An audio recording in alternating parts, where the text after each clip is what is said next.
Well, good morning, everybody. Thank you all so much for coming.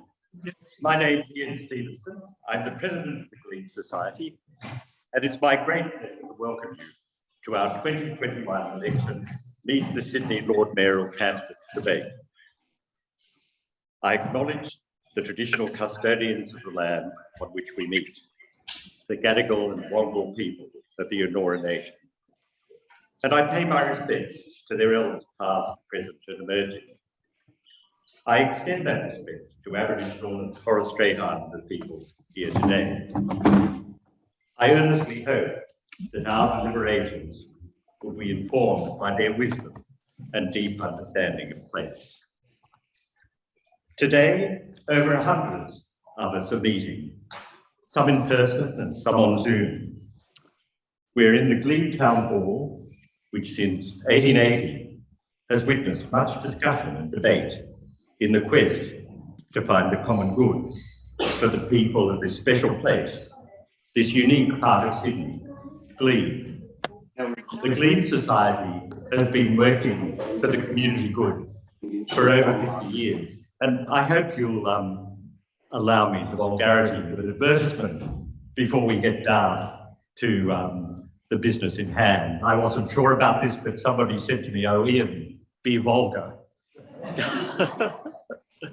If you're not a member of the Society, we'd love you to join us. And you can get this card, you can pick this card up on the table out in the hall, which will give you all the details. So do become part of our wonderful organisation. I thank all of you for coming here to share your views with us.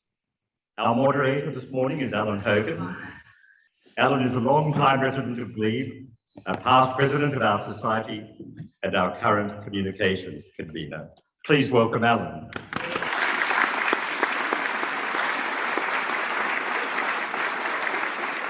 Just a few words about the Zoom meeting. Please make sure that the sound on your computer is turned off or on your phone. If you want to listen through headphones, that's fine, but let's not have any feedback from speakers on computers. The candidates, of course, should leave their mics unmuted, but everyone else should leave their mics muted. So here's how today's meeting will proceed. To start with, each of the candidates will tell us why they want to be Lord Mayor, why they think they would be better at it than the other candidates. So let's get started. This is the occasion to say why you want the job and why you would be better at it than the other candidates here today. Firstly, I'd like to thank the Glebe Society for organising this event.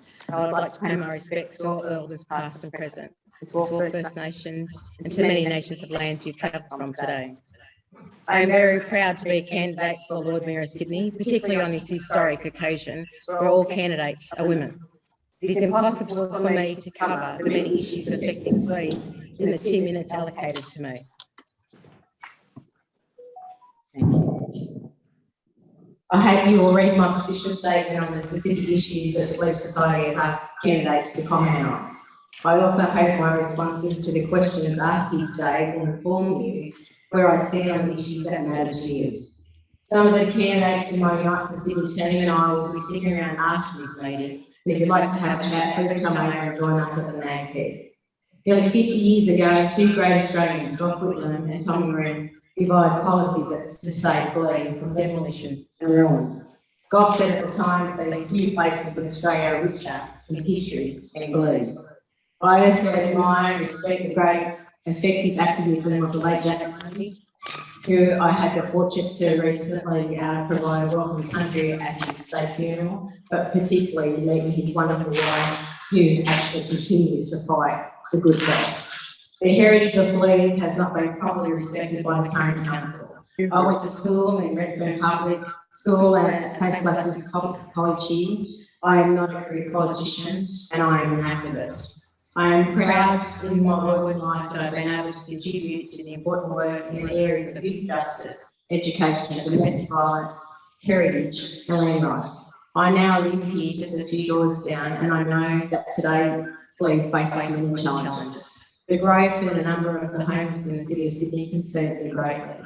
The next council must get serious about this. The increase in the number of homeless living in Wentworth Park cannot be ignored any longer. The council led by the Lord Mayor for 17 years is out of touch and out of ideas and is treating Glebe residents with contempt. I am a listener and I am a person who believes the best policy comes from genuine consultation with the community. The obligation of council to consult with residents and stakeholders has been abandoned by the Lord Mayor and the current council. There was zero consultation on the thousands of Glebe residents affected on Bruce Road and across the streets prior to the dangerous light wire being installed last year. This is unacceptable that the Lord Mayor has provided an update to residents on the future of this so-called temporary cycleway for more than 12 months. Even a service as basic as garbage collection has not been properly delivered in Glebe, and I don't promise you that I have all the answers. But I will promise you that if I'm elected Lord Mayor, I will consult with the Glebe Society on significant issues affecting Glebe. I also promise that a Glebe resident will be appointed to the council committees considering issues impacting Glebe. I will seek input from the Glebe Society on the residents to be appointed to this community. And I also promise to spend council funds responsibly and not engage in vanity progress of any kind. If I'm elected Lord Mayor, I commit to serve a maximum of 2 terms. You won't see me asking to be elected for a 5th term. And I again thank Glebe Society for organising this event. Thank you.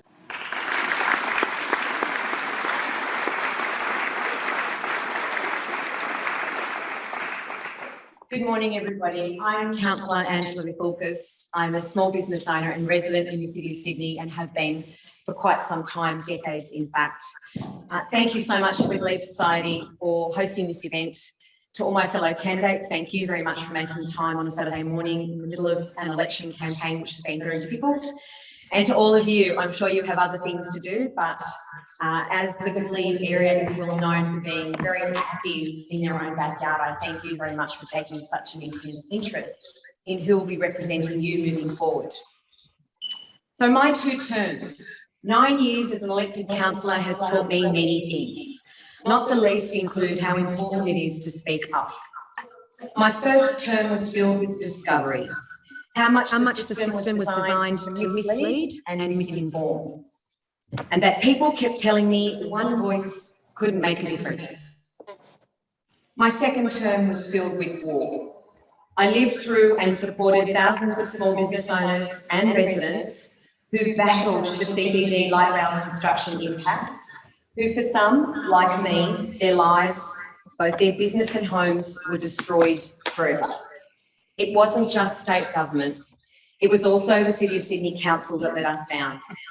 It was here I discovered that one voice can fight and one voice can win.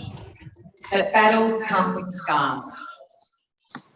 Glebe is also fighting a war, and while you have many voices, you need representation who will take on the task that is coming to protect your heritage and culture, to support your community, and convince both levels of government that decisions that are looming will forever impact every family and individual and every small business.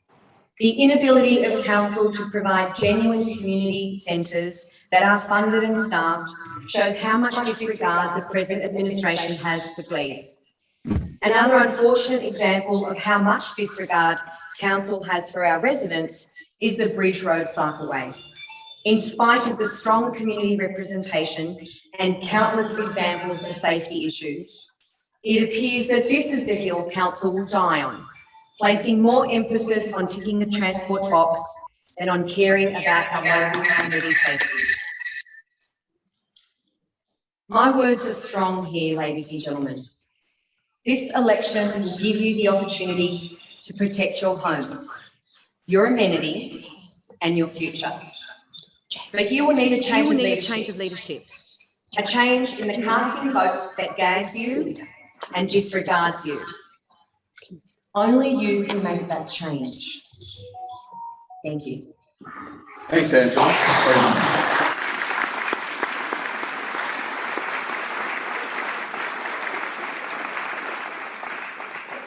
Thank you so much. We're all battling with the technology, aren't we? So I'm sorry because there is a lot of feedback. I'd like to also start by acknowledging that we meet today on the land of the proud Gadigal and Wongal people and pay my respects to their elders past, present and emerging, And also acknowledge, I think, Jamie Parker MP, who's here, your state member, and my fellow candidates. And we have Tamira Stevenson, one of our fantastic Labor candidates here who lives in Glebe. The history of Glebe tells us that Glebe is perpetually in a battle for the public good. From Tommy Wren, one of my mentors, right through to today, there's always something that needs defending in Glebe. And the Glebe Society and the Glebe community have been very powerful in defending and all too often winning the battles that need to be won for the public good. But this election is not about the past, it's about the future. It's about who is going to play the fundamentally important role of Lord Mayor for the future of Sydney. And I think, as a person having now served 9 years on the City of Sydney and as the peak state and national local government president, for the future, I'm the best person placed for that role. Labor has sought to put on the table an enormous number of strong progressive policies. We have the strongest climate action policy to get City of Sydney's emissions down to net zero 5 years earlier than the current City of Sydney plan. Very ambitious green space targets to grow our green spaces and to better recycle and manage our waste, now outsourced. And as the only councillor to oppose that in the City of Sydney, sadly, we are seeing the consequences of the poor quality of waste collection and street cleansing right here now in the City of Sydney. We've also got a bold set of plans to support businesses and jobs coming back into the City of Sydney, so many impacted by the devastation of COVID on our local economy. We want to see more flexible uses, particularly for our businesses, so that a shop can be a performance space at night, an office can have a creative live performance in the evening. These are the kinds of innovative planning strategies that the City of Sydney should be exploring more aggressively for more fun into the future. And finally, we've got some very strong policies around returning services to the City of Sydney. We know, for example, this place, the beautiful Glebe Town Hall, used to have city staff that supported our community, that played a role in running programs. As I door knocked just a few days ago, the Franklin Street public housing, it was devastating to see Robin Chemis's beautiful centre down there that the city has built closed. If there's ever been a time when public housing residents needed support from City of Sydney staff with centres open and active, it's now. Labor's offering a strong, positive vision for the future with an experienced team, including Glebe residents and former councillors from across the City of Sydney for a more fun, fair and sustainable future. We want to run a council in collaboration with whomever is elected, and I've shown my ability to do that by working with Conservative state and federal governments to achieve outcomes for the public good, for local governments and for communities right across Australia. I ask you to consider your vote carefully when voting opens on Monday and vote for the future of the City of Sydney, not the past. Thank you.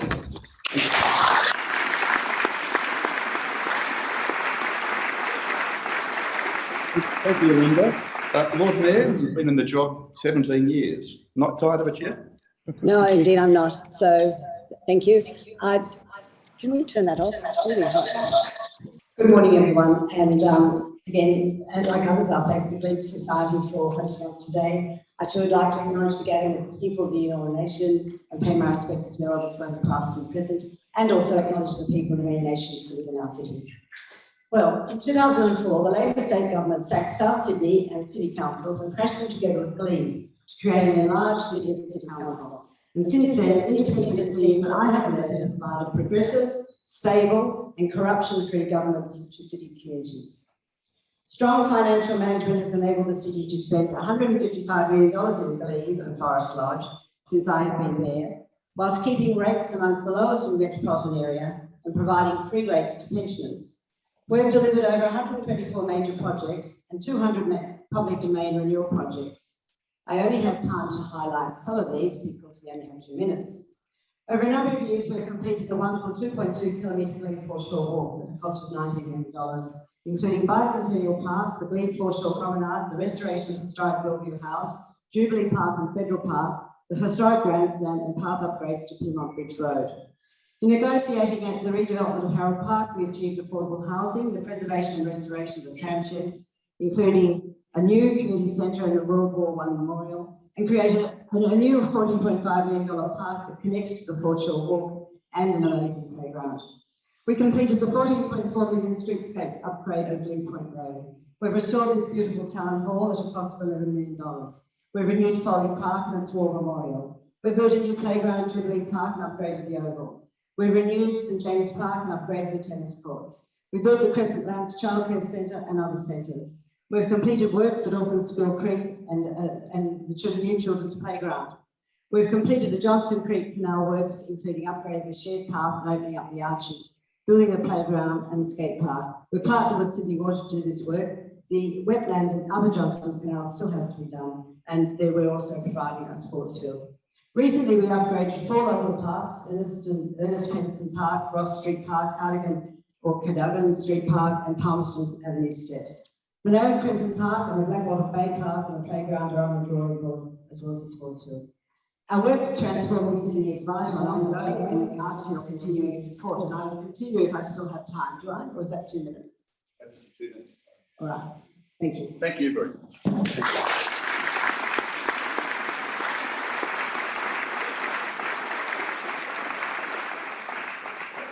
And I acknowledge the country that I'm on and the elders past, present, and particularly those who are emerging, because it's their future, and also my fellow Lord Mayor candidates.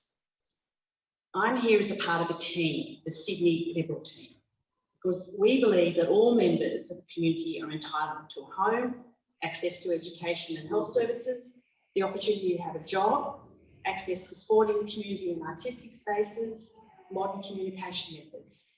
And the role of local government is to contribute to the provision of those amenities. And the council, as we're constantly hearing, has done so in the past. But the issues that we're all actually grappling with at the moment are the issues of the future.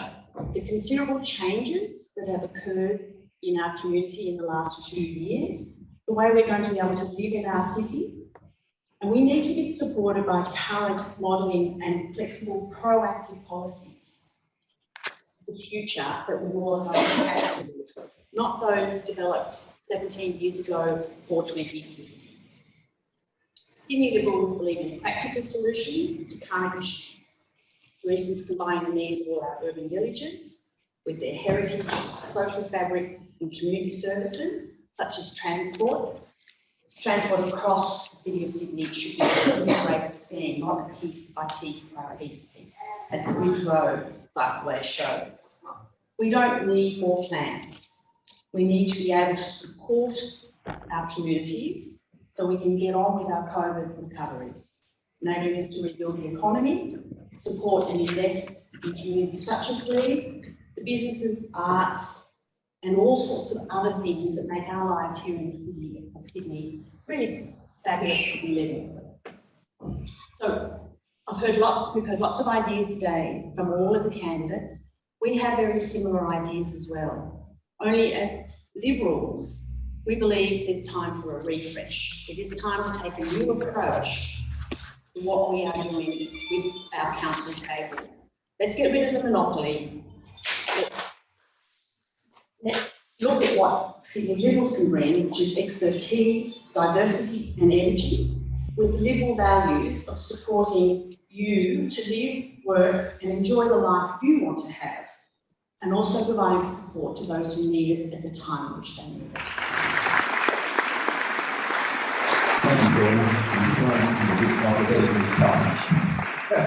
Sylvie last, but by no means least. Thank you so much. I'm not sure that's going to reach, so I might project. Is that all right? That'd be cool if you Please could. let me know in the back if you can't hear me.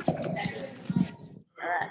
Oh, Okay, we can do it. also, my friend is going to help me make the Zoom work. If you just, there we go, and unmute. Thanks, Jay.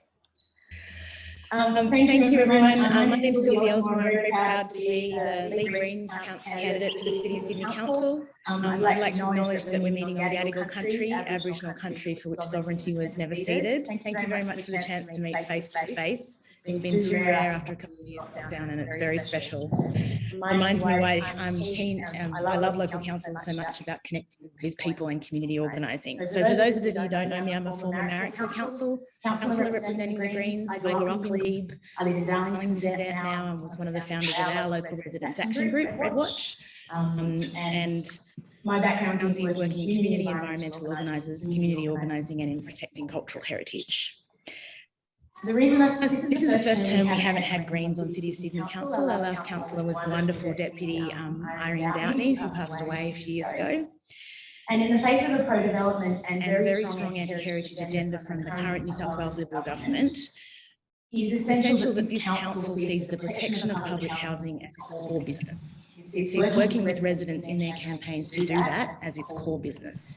In the face of the scale of the unaffordability crisis, it's essential that building more affordable housing and protecting the affordable housing that we have is something that council sees as its core business. The Greens have a costed plan which would see the city protecting or building affordable housing, which is 5 times the scale that has been achieved over recent terms, while improving the council's bottom line. Because it's important that we're not making choices about building affordable housing and whether we build other important community infrastructure in this city as our community grows, particularly for that ageing population that exists in Glebe. We support a council that directly provides services. Like Labor, we support expanding council-run community spaces, restaffing our town halls, and bringing our waste services back in-house. These are one of our greatest sources of emissions in the city, and we need to control them. If we've learnt anything during COVID, is that we need, as we have a lot of uncertainty as we move forward. Things are moving faster and more urgently than we thought, and we need to have strong community controlled and public controlled services to respond to what is going to come before us that we cannot predict as well as we can. As Greens, we see all of these issues as connected. We have a very strong council here, but we need to make sure that there's also brave and bold and strong voices that are working in partnership with community campaigns and our activists. That's the voice that the Greens have always brought to this council, and we're very proud and hopeful that we can bring again. We want to do that cooperatively with what is already some strong and amazing work that is done here. Thank you.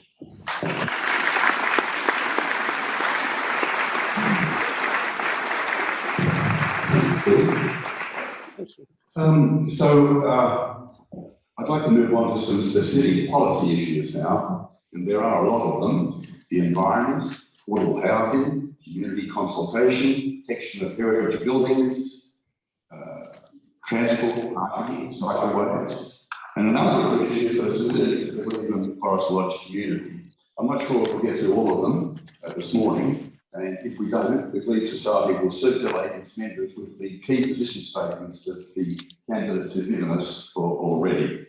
So let's start with the environment. You all have policy platforms that promise protection of the environment as far as it's in the power of the council. Can I ask each of you why your policies are superior to the other candidates? Yvonne. Certainly the one that my team want to work about the environment and certainly the heritage here. We need to look at how we are truly responding to climate change and what we're doing as a council, as a city.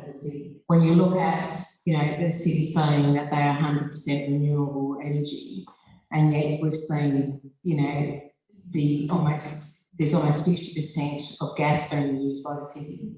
Particularly when you look at some of the new facilities that have been built, like the Yanyama pool, that is all powered by gas. Gas is not safe. It is inappropriate in this day and age, and yet we haven't truly moved in a way that we are supporting both residents and actually leading by example. If we're going to go leading by example, we need to be truly honest about what energy we're using. We're not using renewable energy in a way that's supportive of what the claims are, and we're certainly not ensuring that the key parts of our society, our communities, are supported in that way. So I think the council needs to ensure that they are supporting each and every one of us to be able to use more renewable energy. There should be incentives both for our residents and for our businesses, because all of us save when we're not paying these high rates of electricity costs, but we need to be doing it with more user-friendly, world-friendly responses by solar. So we all need to be changing the way that we are responding to our Mother Earth. Thanks, everyone. Shauna, what's Sydney Liberals' policy on the environment as far as the council can do something about it? Exactly that policy. What can council do at a community level to help with the mitigation of the changes that are occurring in our environment? Simple things like more rubbish collection on a regular basis, so it doesn't sit around in the back streets collecting rats and those poor ibises that haven't been fed for a while.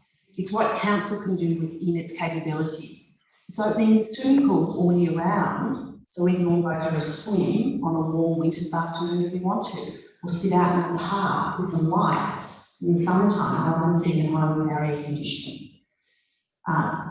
Our environment is multi-layered and there are multi-layers of government involved, but council can do what it can with the powers and the ability the council has. In the 9 years that I've spent at council, there's been some tremendous work done regarding the environment. A lot of great policies have been put forward. There have been moments when the ball has been dropped. I put that down to the fact that the environmental impacts, environmental policies, being able to back that up with a budget or actually executing a strategy takes time. The last thing, or the most important thing that government is probably known for right across the world is the lack of ability to move fast when things change. COVID has indeed highlighted that things are going to move faster than ever and that we need to be more fluid to make that change. So rather than blaming that projects have failed, we have learnt a lot from them at council. From that, we need to move forward, develop better policies, execute them much faster. The environment, it's a big word to use. It doesn't fit in any one policy. It crosses over every single part of the community of our residents and our businesses. Do we need better waste options? Absolutely. How are we going to do that? Council does a lot of good work on developing policies and consultations. Occasionally we get those big pieces right, and there is a lot of budget to allow that. Are we spending in the right areas? No. Should there be incentives? Yes. Should we do more things in-house? Absolutely. But perhaps it's the data that we have as council that we aren't making known to the public that would show us how we can make change. Over the 9 years that I've been there, we have gathered a lot of information, both doing trigen work, the power that we are saving, and where we implement different policies. I think that data is really clear and set councils in place to show light, not only for other councils, but other levels of government. I think the bigger the government, like state and federal, the more they lose their eye on the goal of how they can help people on the ground and grassroots. Just pass it on. Thank you. Thank you. Thank you, Angela. Linda. Thanks, Alan. Look, I couldn't leave the house early every morning and come home late every night and take my children and tell them why I'm doing this without having a very strong policy on the environment. It's the biggest issue for the world, and every body, every council should be taking it extremely seriously. If you add up all the emissions reduction targets across the nation, it gets you to 96%, all the local government targets, 96% of the current federal government's emissions reduction target. So I do really strongly disagree with the views of the Liberal candidate in saying that this is just a small local effort. In fact, local governments across the nation are driving the change on climate, and they should be doing that much more. It's why, again, for the future, Labor has a very strong vision, not only for emissions reduction, but also for more ambitious canopy targets, more ambitious green space targets, electric vehicle public charging stations, so that we can support our community to transition to use of electric vehicles. It's not going to be sufficient to get the City of Sydney to net zero emissions by 2035. We must go harder. We must get there 5 years earlier. It's not going to be sufficient to deal with the urban heat island effect and the changing climate to have less trees. We must have more green spaces and more canopy cover as our population grows. And importantly, if cities like the City of Sydney don't lean in, along with other global cities, it's all over. Let's be very frank about this. We're already seeing bushfire smoke. We're already seeing here in Sydney the dramatic impacts of climate change already. We're close to being too late, but there's still some hope. So that's why we're very proud to put forward a detailed policy for your consideration at this election on fundamentally the most important issue for us all.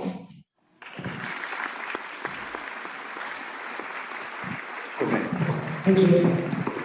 So in 2007, we did a very comprehensive consultation with the city community, all our communities, including our businesses.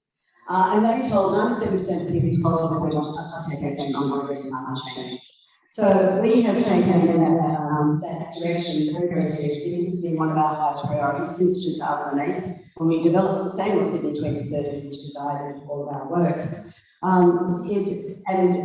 This priority is going to continue.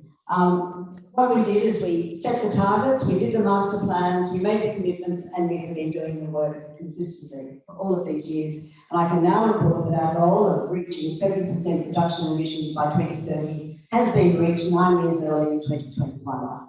We've also worked with partners. We've worked with partners, business partners who've committed to our goals. This is very important because 70% of emissions are in our cities, and the great majority of those emissions are in our commercial buildings. Having owners of over 59% of the commercial properties in the City of Sydney has been terrific, because they've already reduced their emissions by 55% and they're on track to reduce them by 83%.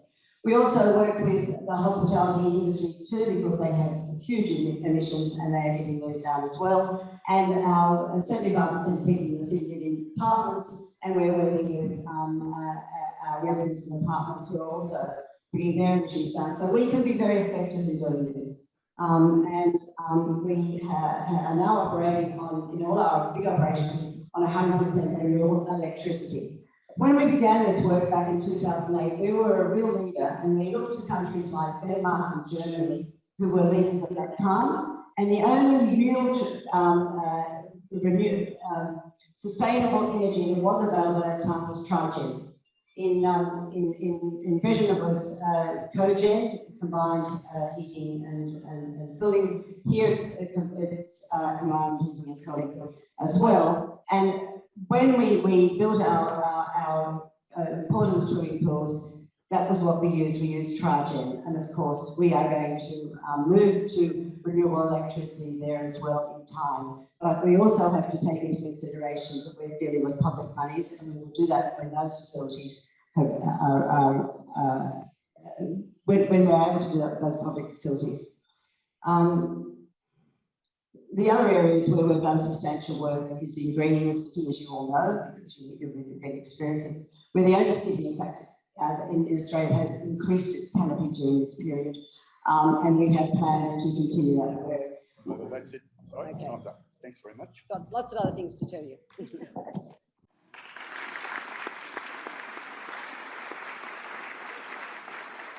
So look, it's when we talk to people, as you would all know, affordable housing and the climate crisis are the two things that everybody says are front of mind absolutely as priorities. So and there is consensus across all the candidates that that's the case. Coming out of COP, it is really hard to feel optimistic about what leadership is going to come, particularly from the federal government. We should be measuring what it it is is the council should do and how the council needs to step up, not on whether there are just strong initiatives, but whether we are doing everything that we can do. It's a very wealthy council, and there are many more opportunities, particularly around how council uses its investments to support kind of community renewable energy projects, faster rollout of FOGO, yes, insourcing our waste services again, because that's the way that we can be flexible and creative with them. There's a lot of lessons that we can learn from small councils that perhaps take more of an approach to letting their residents take the lead, so that creativity to come. We hear a lot about some great small projects, but we also hear that there's still a lot of red tape from council about the ability to do that. Working in partnership communities, we understand community experts who have ideas. Let's make space for them. So some of the specific stuff in our strategy around this is on the website is we support the public rollout of EV, public, not just in private spaces. That's very important. It's about building the infrastructure we're going to need for the future. It is about enforcing our waste services. It's about also thinking about who's involved in reducing our climate footprint. About 50% of this community is renters. We need a specific renter strategy to make sure that we're taking everybody with us. So it's about how do we build on the strengths we have here, and how do we do it in a way that is community-led and that genuinely recognises the scale of the crisis and has council throw everything at it and not have a conservative approach around how council uses its money if it's only going to end up not helping citizens, because this is the priority we are told we need to act on. The next topic I think I'd like to raise is accessibility and consultation with ratepayers via the council. Do you think ratepayers are properly consulted by the council on issues that directly affect them? And if not, what needs to be done? So, I certainly feel that the way the council has moved over the years, certainly has been a lot of years, hasn't necessarily been with true consultation. When we talk about genuine consultation, we actually need to have our local groups included in decision making. What I've seen around the council table, and particularly what I've seen online, hasn't been too inclusive. When we have key groups such as Lead Society and other resident groups, they have a voice. They're living here. They need to be included there.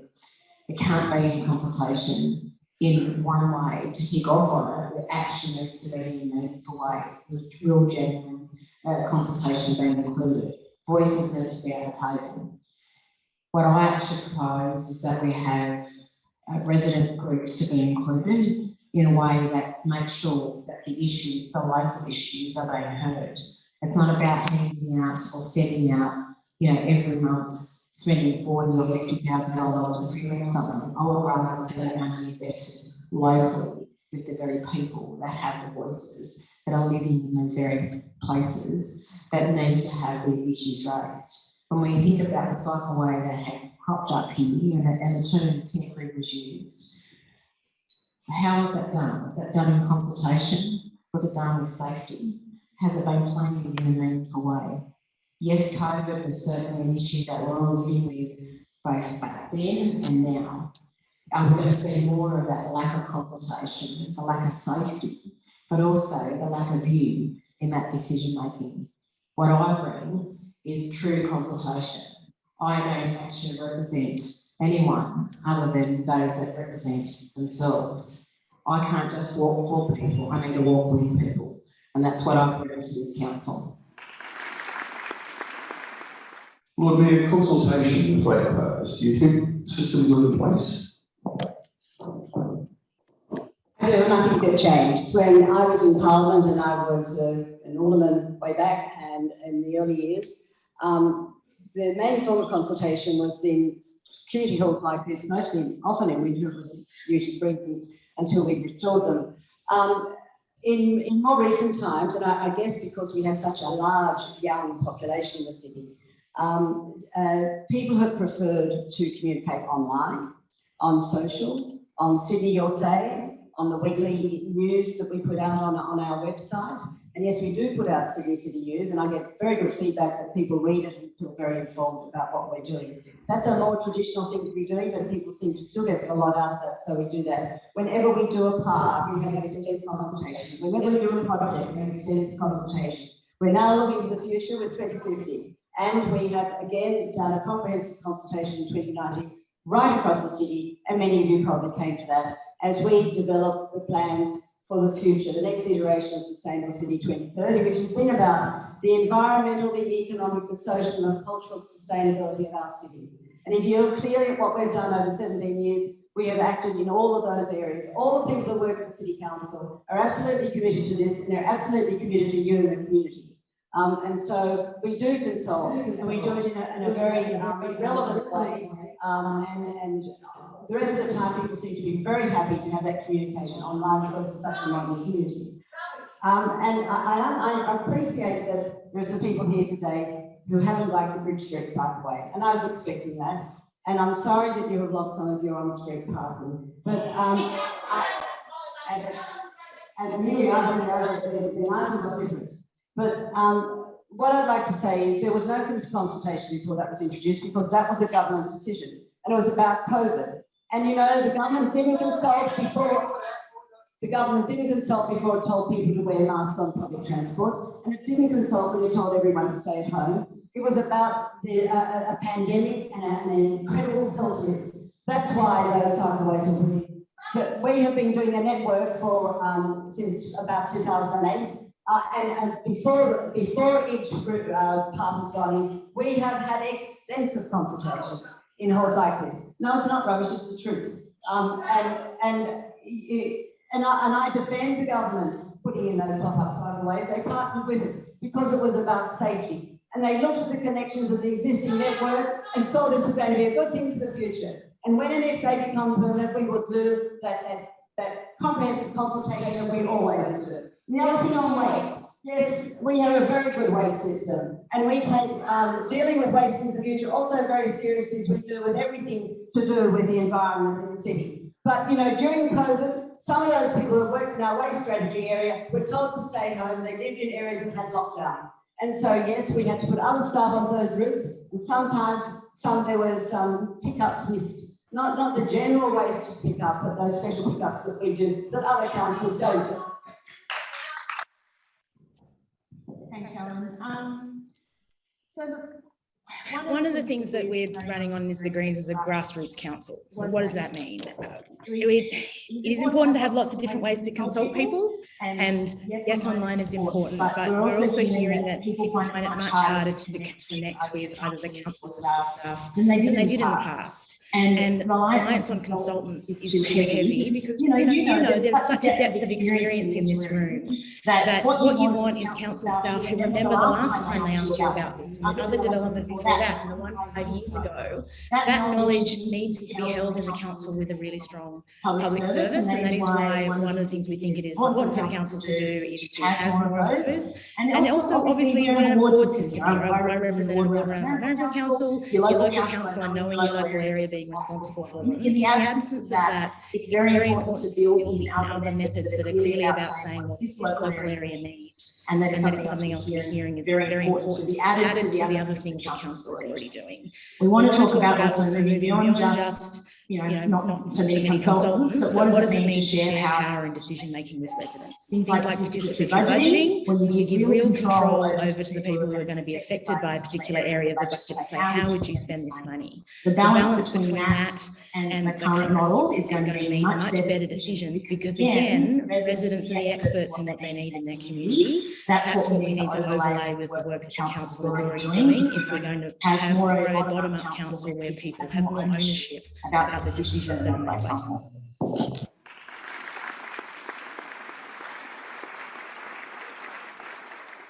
Do you think that the council's procedures are in place for consultation with the community?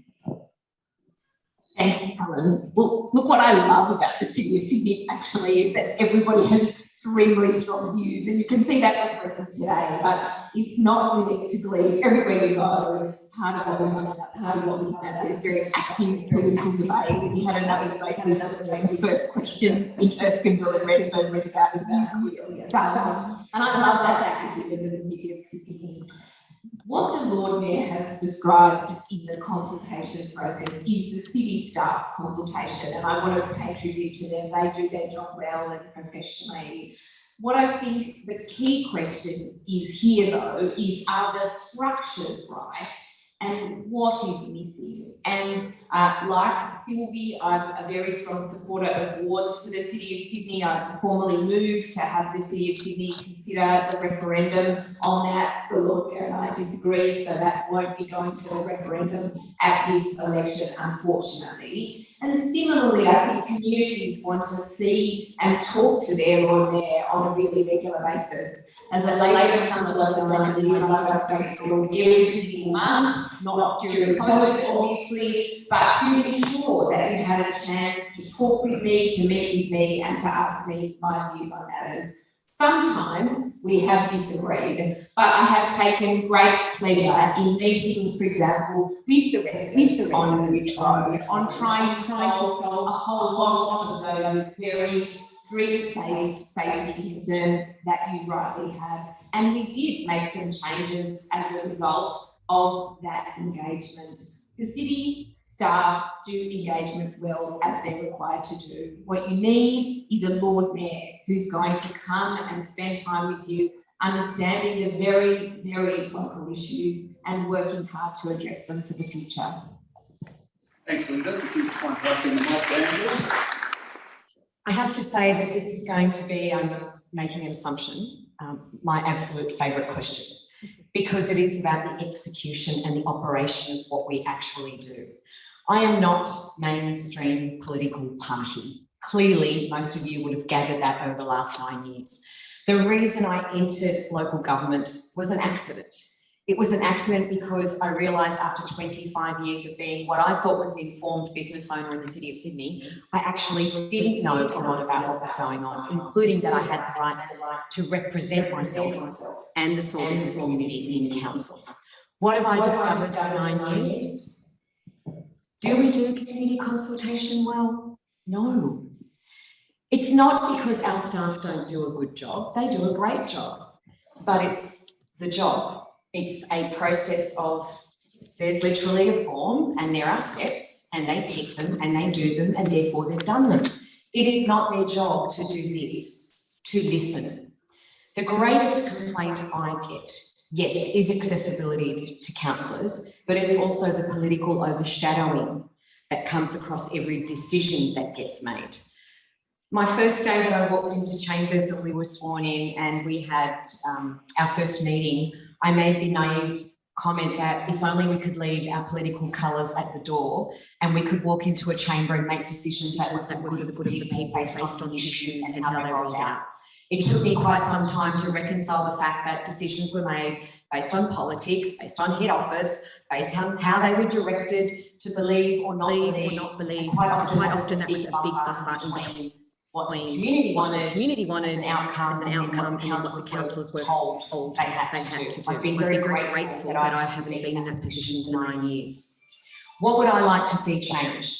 The first thing I would like to see introduced is a monthly parallel public meeting of questions without notice, where every month the councillors gather together, so you don't have to find us, in one meeting place at Town Hall, probably and possibly, hopefully, around all the areas, and every month you come, you turn up and you ask us questions without an agenda, so that we don't know what's coming, so that you can look at us in the eye, face to face, and say, what are you doing about this? I've got a problem about this. We're upset about this. We have something that's not safe.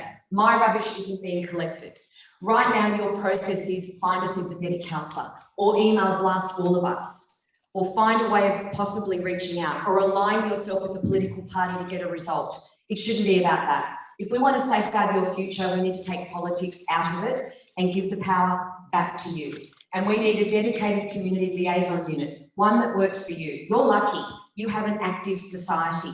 There are lots of other groups of residents that don't have active groups, that can't fund all the work that they come back to council. When our residents come back and make a complaint, council says, well, tell us about your data. Sit down and tell us about your problems. And these residents say, we're not paid to do all that research. We're not paid to put in all that spare time to make your work easier. That's the difference. You need our help and funding so that you can have your voice heard and make the change that you need without relying on political outcomes. And Lord Mayors are voting for different reasons. Thank you. Thank you very much.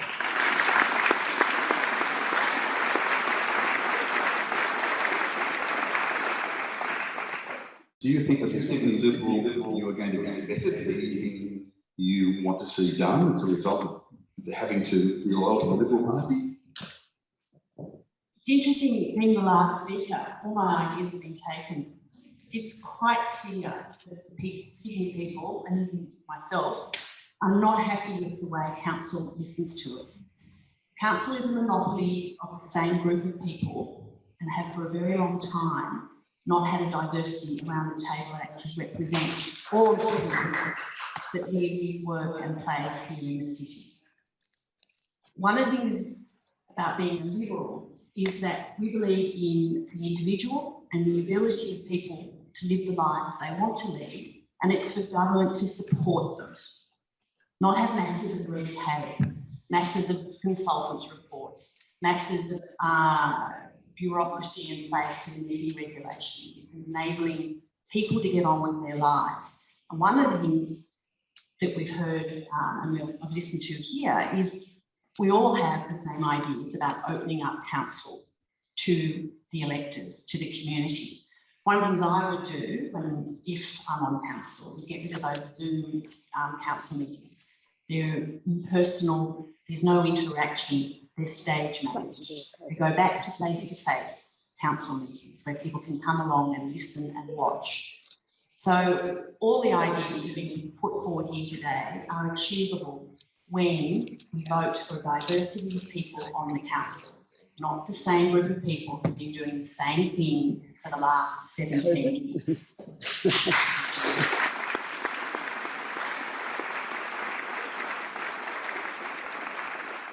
I didn't have fun doing council Zooms for the last 20 months. I don't think many councillors did. Getting rid of it, I think, would remove the accessibility of our local communities in order to be able to witness and participate in the process. So I'm very much against getting rid of it for our residents to observe. I think councillors need to be back in chambers, absolutely. I'm also quite amazed because the Liberals fought for years to get live streaming and Zoom happening, so that kind of feels a bit strange to me. But I need to bring that up. So I'm a big fan of Zoom or any other communications for our residents and our small businesses to be able to witness and hear what councillors are talking about, to remove that right is to remove democracy, and we have come so far with this already. A very quick one reply. Yes, it was the Liberal councillors who put in live streaming, and I have no intention of having that removed. I'm talking about the council meeting itself. I'd like to move on now to the protection of heritage buildings and localities, which is something pretty dear to the Glebe Society's heart. Can I ask the Lord Mayor, start with the Lord Mayor on this one, why the council allowed the spot rezoning of the St Philip's Heritage Conservation Area in Glebe to approve the building of an 8-storey building, overruling the height limit in that area and destroying buildings used for social housing? And I'd just like to say on that both the city and the heritage advice we had at the city and the Heritage Council of New South Wales, the Heritage from the State Government of New South Wales said that those buildings didn't warrant retention, their removal doesn't set a bad precedent. On the broader issue of protection of, can I ask a specific question, Lord Mayor? If it comes down to public housing versus the heritage, what's your priority? I'm a very strong defender and supporter of heritage, and I am a very strong defender and supporter and promoter of social and affordable housing. I don't think you can come down on the side of one or the other. But you know, when the government directs us to determine a development, and we receive that development application is lodged with us, our staff have to assess that on its merits and get advice from organisations like Heritage New South Wales, and then a recommendation is made to the planning panel or to the Central City Planning Committee. I don't agree with the fact that the state has set up planning panels that don't include elected members, and that the planning panel, as competent and as professional as they are, they're not elected. What I believe should be happening in terms of planning panels have professional and competent people on a planning panel, but when they make that recommendation, it should come to the elected body, and the elected body should vote on it. At the Central City Planning Committee, we have 4 state appointees, and we have 3 councillors, and I chair that committee.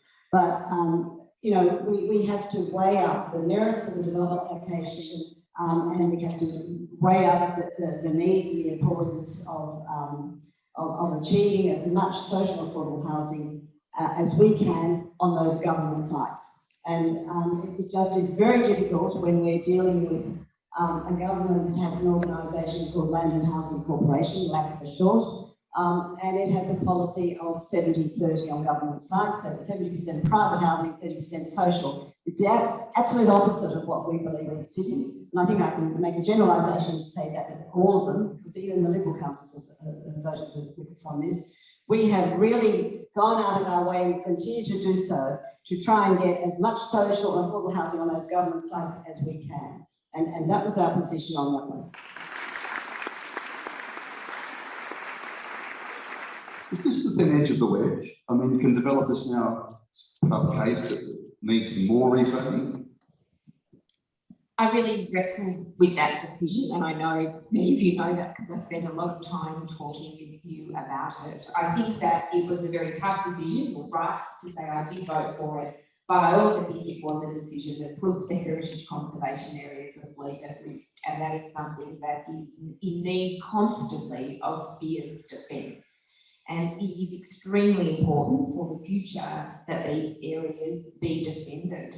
I think there are currently, and I say this respectfully, many in the state government who don't understand the importance of the heritage of Glebe, and particularly those in charge of portfolios for our public assets, which in Glebe form a large part of our heritage conservation zones. There is a lack of understanding about the importance of those assets and the standard they need to meet.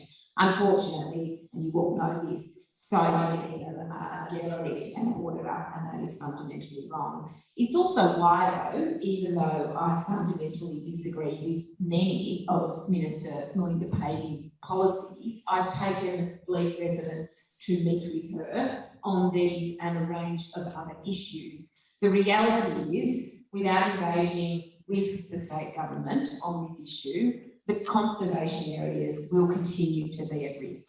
As your Lord Mayor, if I'm honoured to be elected, I would defend them robustly in the City of Sydney. But the powers for so much of that also rest jointly with the state government, and if we don't work with them to secure their understanding of the need to have them defended and their commitment to stand with us and defend them, then all will be lost for what we love about Glebe. I'm very committed to being very active to defend our heritage conservation areas into the future.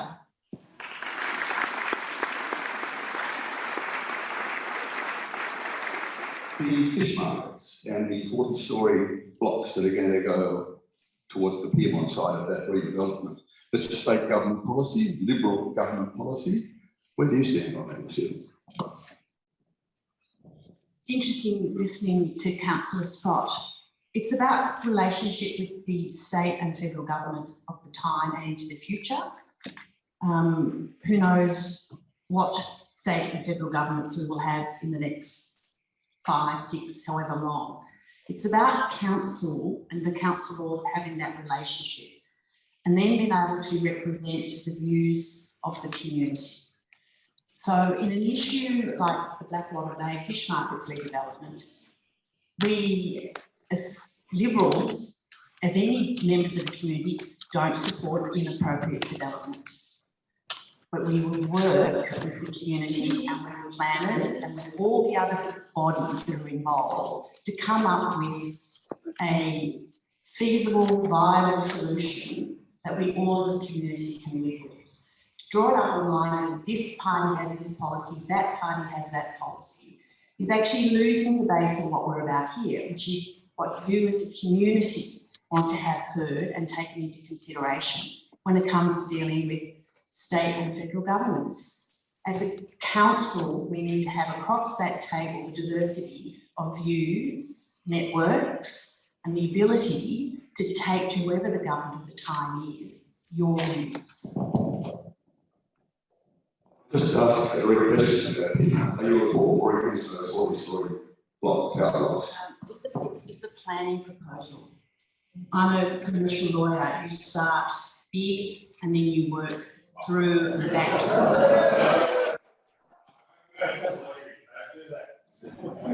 Still the discussion started with public housing versus heritage. I'm asking you where you stand on that. You're very strong on public housing, about taking heritage. Thanks. So we're having this conversation in front of a photo of that money in one of the bank's Greenland protests. And this false dichotomy, as the Lord Mayor mentioned, between heritage and housing. The Greenlands movement was about not just protecting heritage and protecting natural environment, but the right of working class people to live in the city. Those issues are absolutely connected. When we talk about fighting for public housing here, we're talking about we don't want a future glebe that has a nice heritage heritage, and there is no more community here, and it's just a monument to what was. I know a number of people in this room involved in those fights. Have already been involved in big battles to protect the public housing and the physical heritage glebe, and often it's the same thing. But we will lose if we try and divide those things. This has to be about how do we protect our spaces and the right of people to live in those spaces. That is the core of the Greens were formed out of Green. That's why our name is the Greens. And it is, we see this as council's core business, and we're very committed to fighting together around this. This next council term, we can't kid ourselves is going to be essential about whether we not lose this one. The state government is already cherry picking off certain things in glebe before my heritage being run down. It's taking particular estates, even relatively new ones that don't need to be redeveloped. It's having different strategies in Everly and Waterloo. Public housing is on their hit list, and it's very quick, and it's now. So unless the city steps up and says, we will have failed if we have not helped this community protect public housing and heritage in the next 3 years, because we're going to be smashed with new development, and we're going to lose it, and if we lose it, we don't go back.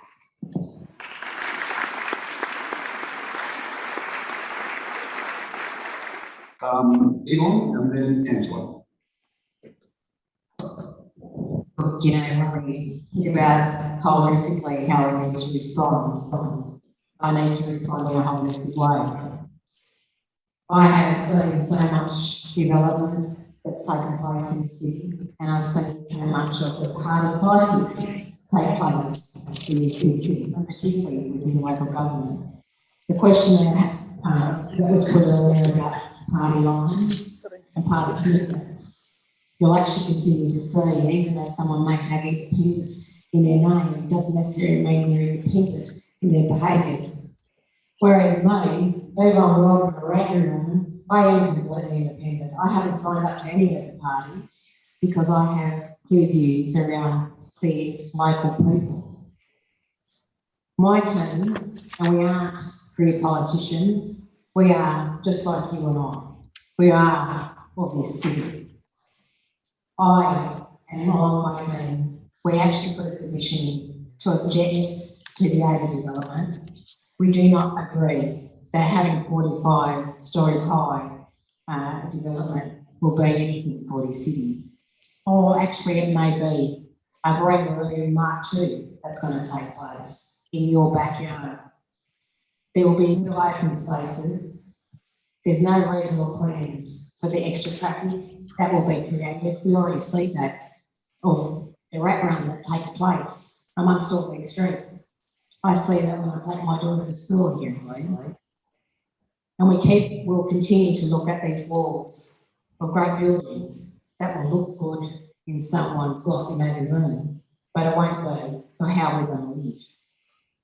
You know, we'll go from historic, and we think about the history of how the fights have taken place. So from historic and low rise to the heartless of the high rise. Each and every one of us need to have our open spaces, but we need to be able to live here. And it's about public amenity for each and every one of us, not for those that are rich. It certainly needs to be all of us in this city. No one should be left behind.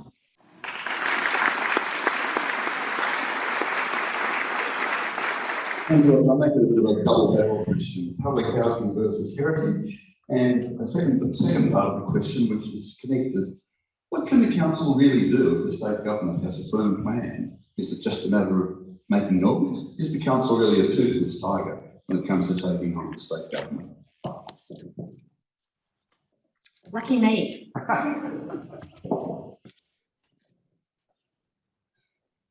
Is the council a toothless tiger? It is when you hear us sit here and say that one of the priorities should be us working together.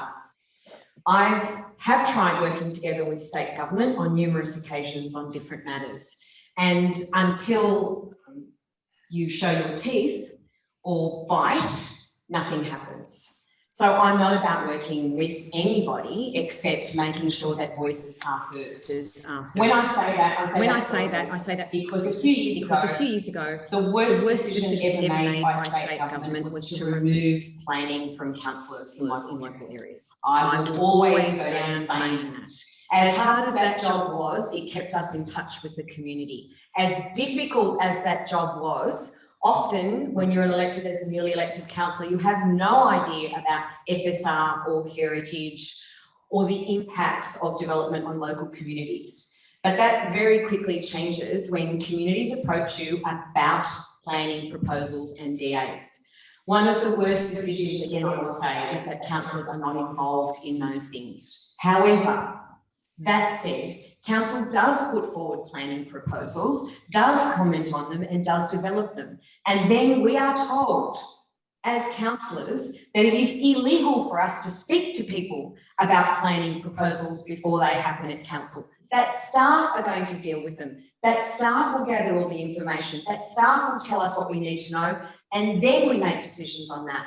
So I fight many levels and multiple areas. Yes, I fight against state government, and guess what? I've taken them on and won. So I have no interest in sitting down and having a cup of tea with them.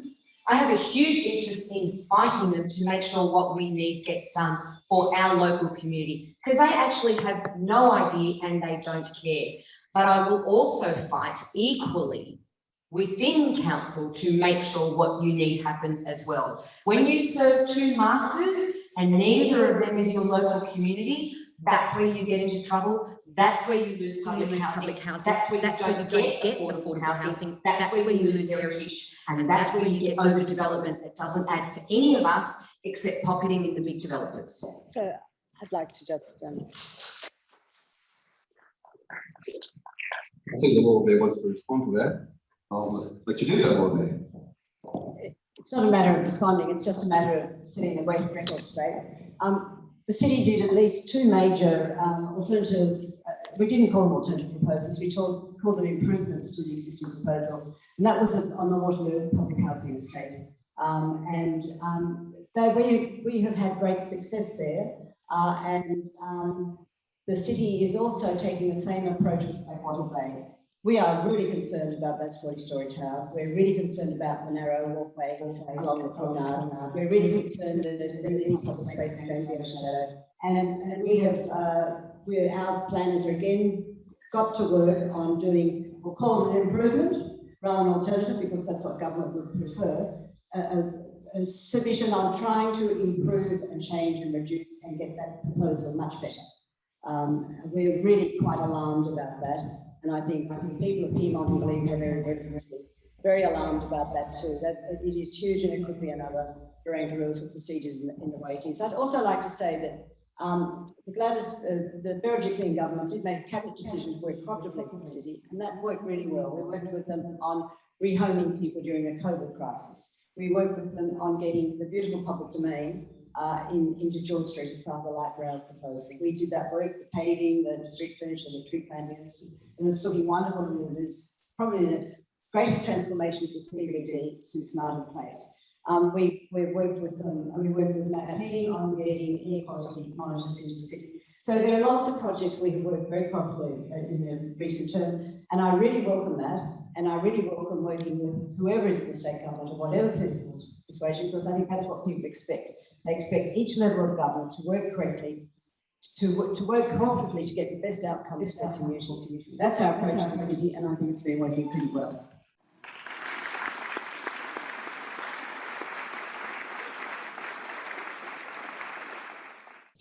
Well, Angela doesn't agree with light rail, and I acknowledge why. Thank you for that, but I'm responding, but thank you, Lord Mayor. Making a comment that we work cooperatively with state government on putting in the street furniture for George Street. We paid for it. We contributed $240 million for that very reason. So we would have autonomy over the street furniture. There wasn't a cooperation. They sucked the money out of our ratepayers, and we wanted the ability to say what kind of street furniture we put in. It wasn't a cup of tea, welcome, and kumbaya, and let's work together. And it's wherever it has suited us that we have worked with state government. So when state government cherry picks our public housing, when they stand back and watch all of our local areas lose their amenity, where exactly are we working cooperatively in defending those instances? We pay for the privilege of doing things in the City of Sydney. No one gives us a free ride, and yet we let them get away with murder.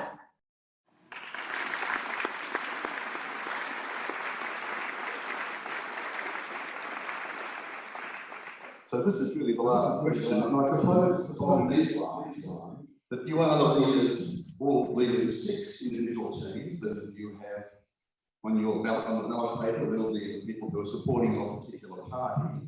I think Clover's independent party is the only party running 10 candidates. The rest of you are running 10. I suppose the point of this question is, what do your promises mean if you're not going to hold a majority on council?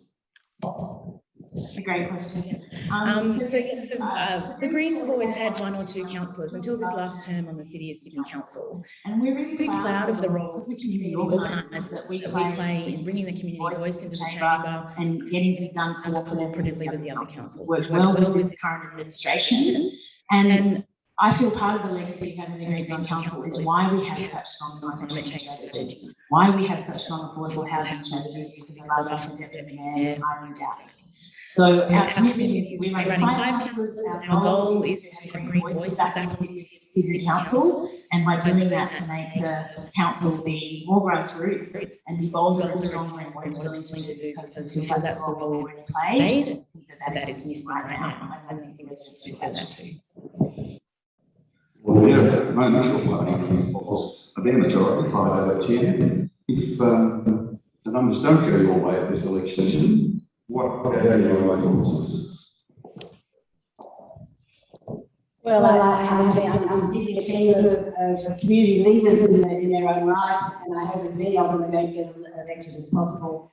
My approach is always to work with, to put up good policies. I've got to say, and I did make this remark at the last council meeting, that all recommendations that have come out of the work of council, and that's, you know, the elected councillors, the Lord Mayor and elected council set the policy, and the staff carry out that work.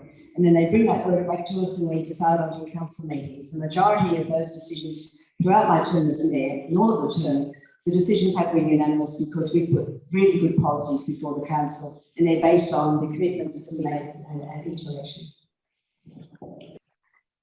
Great question. We're running a great team of 8 people, and absolutely acknowledge that whilst I may be the underdog for Lord Mayor, that we're here to get as many great Labor local leaders elected as possible and to implement the changes that we're seeking to do. Over the last 9 years, I've moved hundreds of motions, I think more than any other councillor, and a large number of those ideas have been adopted by the council. But we shouldn't be complacent. The future of the city is facing new challenges, and we have a lot more to do. I'm sure whoever is elected will work collaboratively, but let's not underestimate the critical role and leadership that needs to be provided by the Lord Mayor of the City of Sydney. The council does a lot of work and resolves on a whole lot of things, but there's also a lot of leadership required from the Lord Mayor on so many issues for the future. So this is a question about your values, but it is also a question about character and who has the fortitude and the skills to guide the city's future with great strength. You've heard the challenges today. You've heard some of the ideas for the future. Again, I humbly ask for your support for our Labor team. The city's future is at risk without a strong, active Lord Mayor and a team for the future. Thanks, Lisa. Angela, will the small business party be a voice in the wilderness on the new council? I don't feel that I've been a voice in the wilderness for the past 9 years. I think I've been exactly where I needed to be, which is to have the checks and balances that is required at council. I was going to retire earlier this year after 9 years in local government, and because of the emotional hardships and tragedies that had befallen my family from the loss of business in the city. But a declaration in the media that the Clovermore Independent team would have a Super 8 majority at this election disturbed me. It disturbed me that small business would have absolutely no voice. And I emphasise small business because I want to also point out that small business is the heart and soul of every local community. We employ more than 35% of locals as well in our businesses. I'm not the big end of town. I'm the one that gets up at 4 o'clock in the morning to go to work and to work hard, 80 or 90 hours a week, just like every other small business owner. We are part of the fabric of a local community. When we thrive, you thrive. When you thrive, we thrive. It's a circle of life. In order to have great local amenities, you need great local small businesses, and they are being destroyed and eroded slowly and surely, just like every other part of our fabric. They also need protection. We will not be a voice in the wilderness. We will be making sure that the budget is balanced, because I tend to pick up those little things because of my financial expertise on where the holes are. And that's all in the proofreading. That's all in reading the detail. The minor points is what carries out.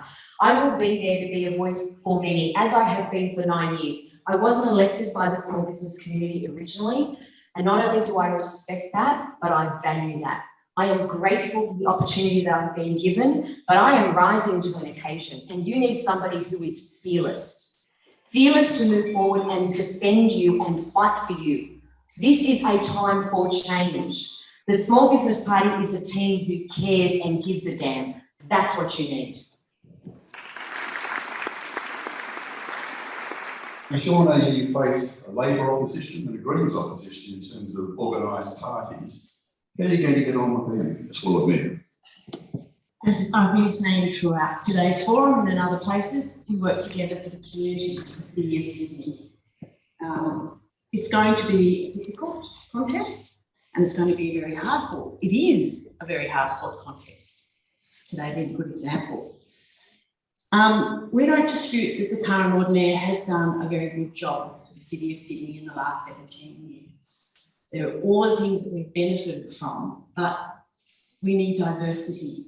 We need no longer to have a monopoly of one viewpoint on the council. And Sydney Liberals, because we are a diverse group of people and we do believe in the right of people to express their opinions and to get on with their lives, will be on that council to make sure that that aspect of diversity is there on the council. Things have changed a lot in the last couple of years, and we all need to be a lot more proactive, a lot less thinking into 2050. It's about now. It is about our communities, our small businesses, our relationships with state and federal government. It's about listening. It's about breaking down the bureaucracy that produces a newspaper once a month with lots of lovely pictures and lots of 250 plans, but nothing about tomorrow and the next couple of months and all the issues that you've been raising here today. Sydney Liberals will bring to the council table a diversity, a new voice, a challenge of the way things are being done, and hopefully into the future, a newly refreshed Sydney Council, which listens to all of you, because you're the voters. You decide who's going to be Lord Mayor and councillors.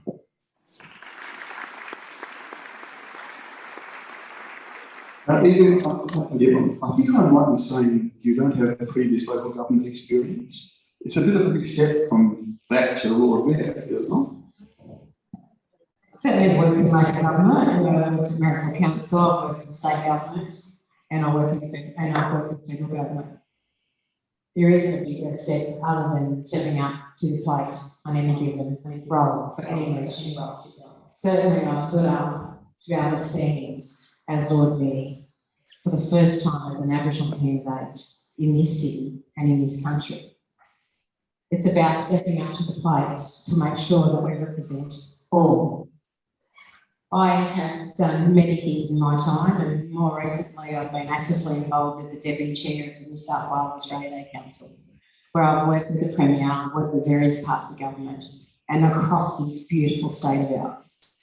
So I work across many LGAs, and particularly in this one. But I actually struggled with a little bit of that request to step up to the plate for the New South Wales Australia Day Council. I asked my elders, what should I do? And they said, get in the tent, have a go, have the voice to be present for all. That is why I'm standing as Lord Mayor. I have a team that's called Unite for Sydney. So regardless of what we have around the table, I will work in a united way. What I have seen has not been that. So if we are truly going to come together, with all respect, the current councillors and the future ones, we have to unite for Sydney. Because if we don't, we will continue to lose so much more as we have to Victoria, with the many creative industries that have been lost from here to there, and also to Brisbane, to so many of the special events that have taken place no longer in this wonderful city of ours. So each and every one of you, I'm a part of you. Now let's all be united to make sure that we are united for Sydney. Well, I probably finish at 11:30, it's on 11:30, so that's it. But I do want to make special thanks to the candidates for giving us their time today. I know it's a busy campaign, but we really do appreciate you giving the time, and we respect the commitment to public service that you make. You know that that's a tough job, being on the council and doing what the council needs to be done. So we respect you all for wanting to take the job on. And thank you all for coming. And thanks again for being here.